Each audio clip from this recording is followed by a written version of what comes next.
അജി കേട്ടോ, ഇന്ന് ഭയങ്കര ഒരു വിഷമമായിട്ടുള്ളൊരു കാര്യമായിട്ടാണ് ഞാൻ വന്നത്. തിരുവനന്തപുരത്ത് ഇന്നലെ ഒരു ആക്സിഡൻറ്റ് നടന്നിട്ടുണ്ട്.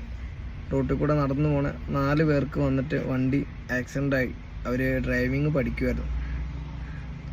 അപ്പം എൻ്റെ കാരണം നമ്മൾ ഈ ഡ്രൈവിംഗ് എന്ന് പറഞ്ഞ സംഗതി നിസ്സാരമായിട്ട് കണക്കാക്കാൻ പറ്റില്ല. അത് അത്രമാത്രം അറിഞ്ഞ് മനസ്സിലാക്കി ചെയ്യേണ്ട ഒരു കാര്യമാണ്. അങ്ങനെ 4 പേർക്ക് ഗുരുതരമായിട്ടുള്ള പരിക്കായിട്ട് അവർ ഹോസ്പിറ്റലിലുള്ളത്.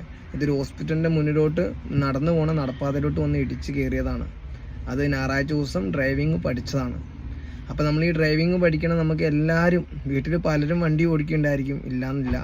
പക്ഷേ അത്രമാത്രം നമ്മൾ അങ്ങനെ പഠിക്കണം എന്നുണ്ടെങ്കിൽ അത്ര കഴിവുള്ളവരും അതിനനുസരിച്ചുള്ള ക്ലച്ചും ബ്രേക്കും അഡീഷണലായിട്ടുള്ള വണ്ടിയിൽ നമ്മളിത് പഠിക്കാൻ ശ്രമിക്കുക.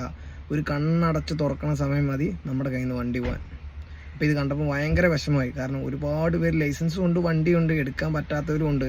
അതേപോലെ അവരങ്ങനെ പ്രാക്ടീസ് ചെയ്യുന്നുണ്ടെങ്കിൽ നിങ്ങൾ ആളൊഴിഞ്ഞ് ഒരു സ്ഥലത്തിൽ കൂടെ ശ്രമിക്കുക, ഓടിച്ച് പഠിക്കാൻ ശ്രമിക്കുക. അല്ലാതെ ഇങ്ങനെയുള്ളൊരു തിരക്കിലോട്ട് വന്നു കഴിഞ്ഞാൽ ഭയങ്കര ബുദ്ധിമുട്ടാണ്. കാരണം ഇത് ഹോസ്പിറ്റലിലുള്ള ആൾക്കാരെന്ന് പറഞ്ഞാൽ അവരുടെ മനസ്സും ശരീരവും ഒന്നും കറക്റ്റ് ലെവലിലല്ലായിരിക്കും. അവർ 2 ദിവസം 3 ദിവസം ഉറങ്ങാതെ കിടക്കുന്നവരും അവർ ആ പുറത്തേക്ക് ഇറങ്ങി വരുമ്പം അവർക്കൊരു ഹാലെന്ന് പറഞ്ഞ സംഗതി ഉണ്ടാവില്ല. കാരണം എന്തോ ഒരു ലെവലിലായിരിക്കും ഉണ്ടാവുക. അപ്പോൾ നമ്മൾ ആ വണ്ടിക്കാർ വേണം എന്ത് ചെയ്യാൻ, ശ്രദ്ധിക്കാൻ. ഇപ്പം ഞങ്ങൾ കോഴിക്കോടാണ് സ്ഥലം, കോഴിക്കോട് മുക്കമാണ് എൻ്റെ സ്ഥലം. ഞങ്ങളവിടെ മെഡിക്കൽ കോളേജ്, അവിടെ ഹോസ്പിറ്റൽ ഓൾറെഡി ഉണ്ട്.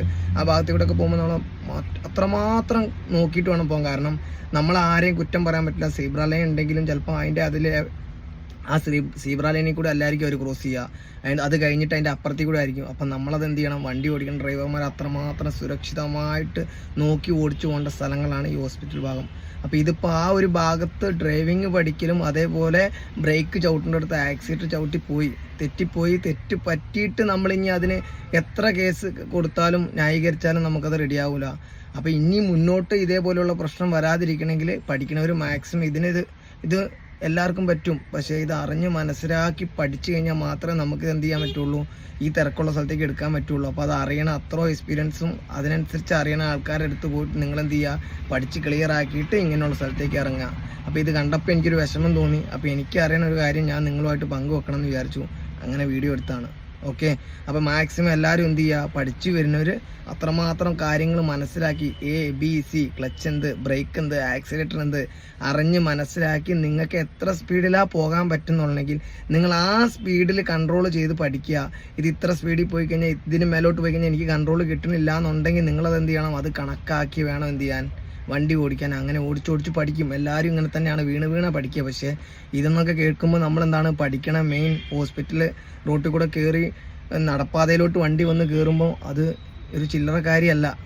ഓക്കെ, അപ്പോൾ അത് കാര്യഗൗരവം എടുത്ത് പഠിക്കണമല്ലോ. അത് അത്രമാത്രം ശ്രദ്ധിച്ച് എന്ത് ചെയ്യുക, വണ്ടി ഓടിക്കുക. അപ്പോൾ ഇത് കേട്ടപ്പോൾ എനിക്ക് അറിയുമ്പോൾ ഒരു വീഡിയോ എടുക്കണം തോന്നി, അങ്ങനെ എടുത്താണ്. Okay, by.